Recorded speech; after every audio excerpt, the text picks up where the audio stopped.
Kisah ini adalah kiriman dari salah satu subscriber di sini. Sebut saja namanya Novi. 5 tahun aku menikah tanpa satupun tanda kehidupan di rahimku. Setiap hari, suara sindiran dari mertua seperti pisau yang menggores harga diriku. Tapi yang lebih menyakitkan, bukan kata orang lain, melainkan tatapan suamiku sendiri yang mulai kehilangan harapan. Aku pikir dia akan meninggalkanku, tapi malam itu Bambang menatapku dengan penuh air mata dan berkata sesuatu yang membuat seluruh duniaku runtuh. "Novi, kalau kamu sayang aku, tolong tidur sama pria lain." Aku membeku. Aku kira dia bercanda, tapi wajahnya serius. Suaranya bergetar. Aku menolak. Aku menangis. Tapi dia memohon. Katanya ini demi harga diri, demi keluarganya, demi kami berdua. Dan malam itulah awal dari segalanya. Malam ketika cinta berubah menjadi luka dan pengorbanan menjadi dosa yang tak bisa aku hapus seumur hidup. 5 tahun sudah aku menikah dengan Bambang. Hidup kami sederhana, tapi cukup untuk membuatku merasa bahagia. Setiap pagi aku menyiapkan sarapan, menatap wajah suamiku yang selalu tersenyum lembut. Tapi di balik senyum itu, ada luka yang kami sembunyikan rapat. 5 tahun berlalu, tapi rumah ini masih sepi. Tak ada tangis bayi, tak ada panggilan ayah ibu yang kami tunggu-tunggu. Awalnya aku mencoba bersabar, tapi setiap kali ibu mertua datang, kata-katanya seperti pisau yang menggores hati. "Sudah 5 tahun, Novi. Mungkin kamu yang bermasalah. Bambang harusnya kawin lagi." Aku hanya diam, menunduk. Bambang memelukku dari belakang malam itu, membisikkan, "Jangan dengarkan mereka, sayang. Aku tetap cinta kamu." Tapi kata-kata itu tak mampu menutup luka di hatiku. Sampai suatu hari, kami memutuskan untuk periksa ke dokter. Aku deg-degan, berdoa, semoga bukan aku penyebabnya. Tapi Tuhan memberiku jawaban lain. Hasil pemeriksaan menunjukkan Bambang yang mandul. Saat itu, aku menatapnya, ingin memeluk, ingin bilang kalau aku tidak peduli. Tapi Bambang justru menunduk, wajahnya hancur. "Kamu jangan bilang siapa-siapa. Ya, bahkan ke orang tuaku pun jangan." Suaranya bergetar. Malamnya, ia duduk di pinggir ranjang lama sekali, tak bicara apapun. Aku mencoba menggenggam tangannya, tapi ia malah menjauh. Sejak hari itu, Bambang berubah. Ia sering melamun, cepat marah, bahkan mulai tidur di ruang tamu. Aku menangis diam-diam setiap malam, takut kehilangan dirinya. Sampai suatu malam, saat aku ingin bicara dari hati ke hati, Bambang menatapku dengan mata yang lelah. "Novi, aku punya satu permintaan. Tapi tolong, jangan marah dulu." Aku mengangguk perlahan. "Aku ingin kamu tidur dengan pria lain." Kata-kata itu membuat tubuhku gemetar. Aku pikir aku salah dengar, tapi Bambang menggenggam tanganku erat. Air matanya jatuh di sela-sela jari. "Bukan karena aku tak cinta kamu, tapi karena aku ingin menebus harga diriku di depan orang tuaku. Aku mohon, sayang." Malam itu, aku tak sanggup berkata apa-apa. Aku hanya bisa menangis di pangkuannya. Sementara di luar sana, hujan turun deras, seolah ikut menyembunyikan dosa yang akan segera terjadi. Kami terasa asing. Aku dan Bambang masih tinggal di bawah atap yang sama. Tapi ada jarak di antara kami. Setiap kali ia menetapku, matanya memohon. Tapi aku berpaling, tak sanggup menghadapi kenyataan yang ia usulkan. Hari demi hari berlalu. Tekanan dari mertua makin menjadi-jadi. "Bambang, kamu harus mikir masa depan. Kalau Novi nggak bisa kasih keturunan, kamu harus nikah lagi." Bambang hanya diam, tapi malamnya ia menangis di pangkuanku. Suaranya lirih, pecah di antara sesenggukan. "Aku nggak bisa, Novi.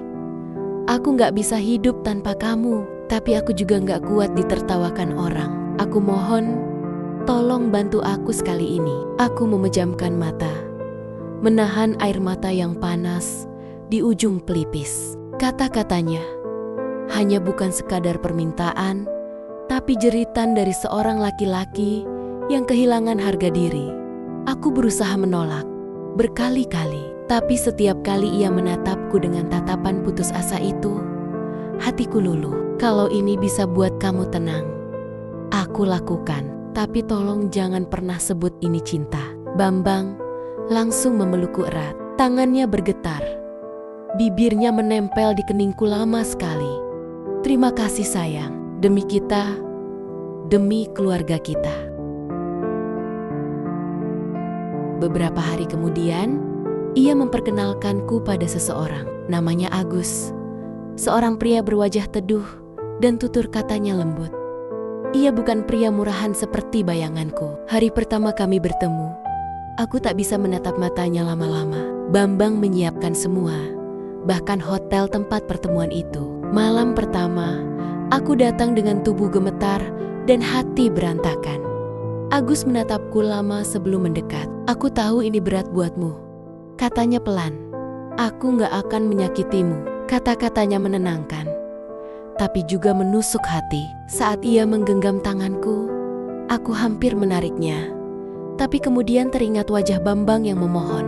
Agus memeluk perlahan, mencium pundakku lembut. Bukan dengan nafsu, tapi dengan rasa yang tak bisa aku jelaskan. Malam itu, aku menangis dalam diam, sementara ia hanya mendekapku tanpa banyak bicara. Setelah semua berakhir, aku berlari ke kamar mandi, menatap wajahku di cermin. Ada air mata, tapi juga sesuatu yang lain. Sesuatu yang membuatku takut. Karena di pelukan pria asing itu, entah kenapa, aku justru merasa lebih hidup daripada sebelumnya. Seminggu berlalu dengan perasaan yang tak bisa ku jelaskan. Setiap malam aku datang ke hotel yang sama, dengan hati bergetar dan tubuh yang tak lagi tahu harus menolak atau menyerah. Agus selalu menatapku dengan lembut. Ia tidak pernah memaksaku, tapi tatapannya seolah menenangkan badai di dadaku. Hari terakhir, setelah semua selesai, ia memelukku lama. Semoga kamu bahagia, Novi, katanya pelan. Suaranya nyaris bergetar. Aku hanya bisa menunduk.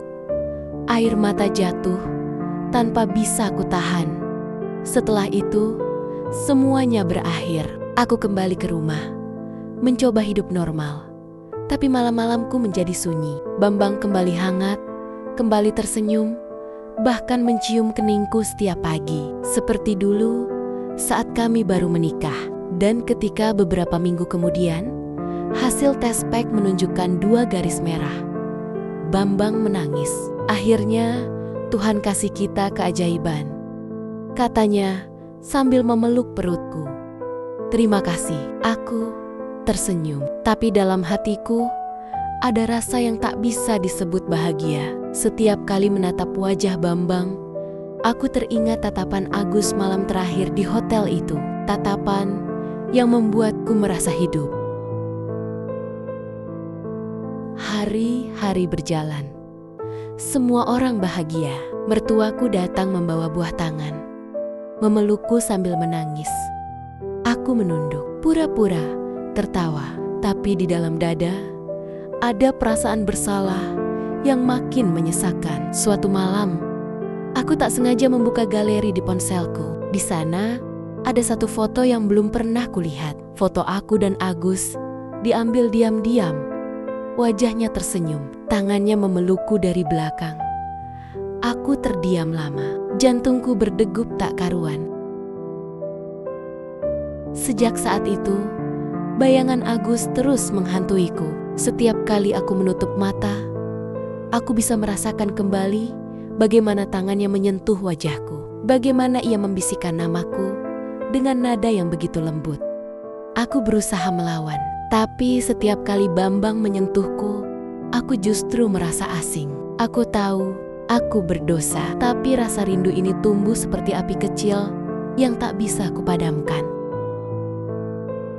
Hingga suatu malam, aku duduk di ruang tamu sendirian. Di luar hujan turun perlahan. Aku menggenggam ponselku, menatap satu nama di layar. Agus. Jempol. Tumpulku gemetar. Lalu ku tekan tombol itu. Suara di seberang sana terdengar pelan, tapi penuh rindu. Rasanya aku juga belum bisa melupakannya. Saat itu aku tahu dosa ini belum benar-benar berakhir. Justru baru akan dimulai. Hari-hariku kembali terasa hampa. Meskipun perutku mulai membesar, rasa bahagia yang dulu kurasakan bersama Bambang perlahan memudar. Dia sibuk bekerja, pulang larut, dan lebih banyak bicara tentang rencana masa depan ketimbang tentang aku. Tapi setiap kali aku sendirian, bayangan Agus datang begitu nyata. Aku mencoba melupakan, tapi setiap kali hujan turun, aku kembali teringat aroma tubuhnya, hangatnya pelukan, dan suara lembutnya yang memanggil namaku. Malam itu, aku menyerah. Aku menatap layar ponsel, mencari nomor yang sudah lama kusembunyikan. Saat panggilan tersambung, suaranya terdengar di seberang sana, pelan, tapi membuat jantungku berhenti berdetak sesaat. Novi, kamu baik-baik saja?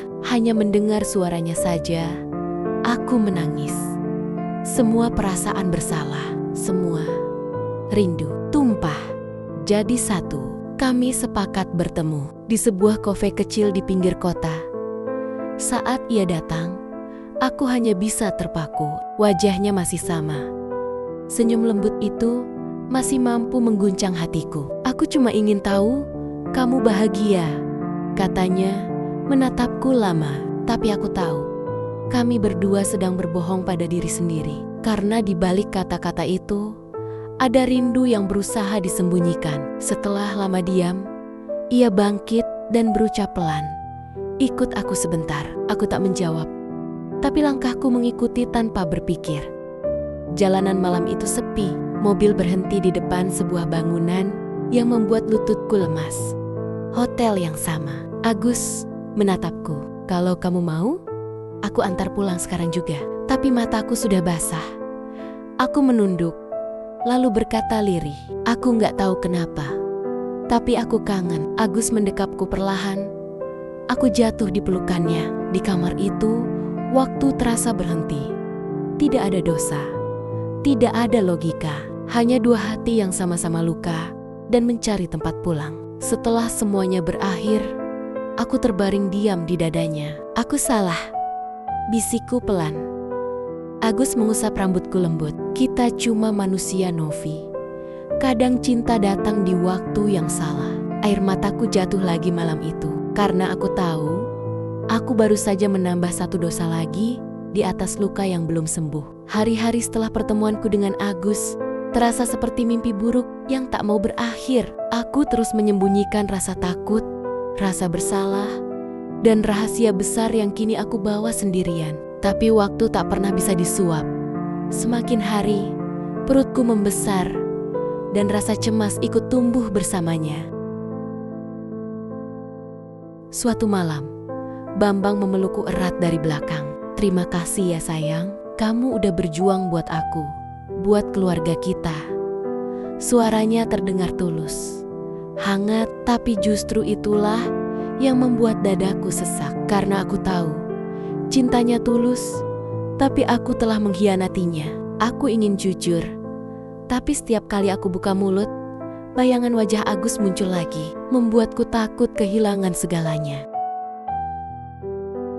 Hingga hari itu tiba, saat bayi kami lahir, semua orang bersorak bahagia, bahkan Bambang menangis di pelukanku. Tapi ketika bidan membawa bayiku ke pelukanku, dunia seakan berhenti berputar. Matanya, hidungnya, garis wajahnya begitu mirip dengan seseorang yang bukan suamiku. Aku terdiam, menatap bayi kecil itu dengan air mata yang tak henti jatuh.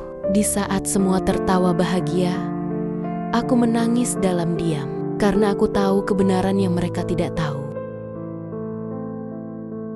Beberapa minggu kemudian, tanpa sengaja, sejak aku mendengar Bambang bicara di telepon, Terima kasih Gus, kalau bukan kamu, mungkin Novi gak akan pernah bisa hamil. Dunia serasa runtuh di depan mataku.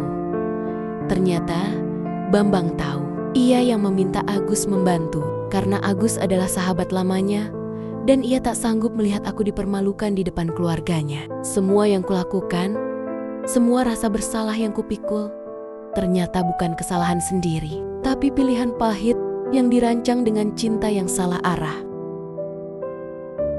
Malam itu, aku hanya bisa menangis di samping bayi kecilku. Aku mencintai Bambang, tapi aku juga tak bisa memungkiri separuh hatiku tertinggal di pelukan Agus. Kadang, cinta memang tak selalu hitam atau putih. Kadang cinta datang dalam bentuk pengorbanan yang justru menghancurkan segalanya.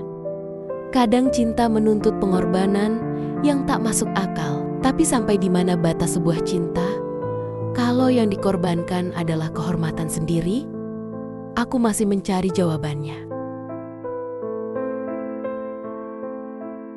Terima kasih sudah mendengarkan kisah ini sampai selesai. Jika kisah ini menyentuh hatimu, jangan lupa tekan tombol like, subscribe, dan nyalakan lonceng notifikasi agar kamu tidak ketinggalan kisah nyata berikutnya yang mungkin akan lebih menyayat dari ini. Sekian dan salam.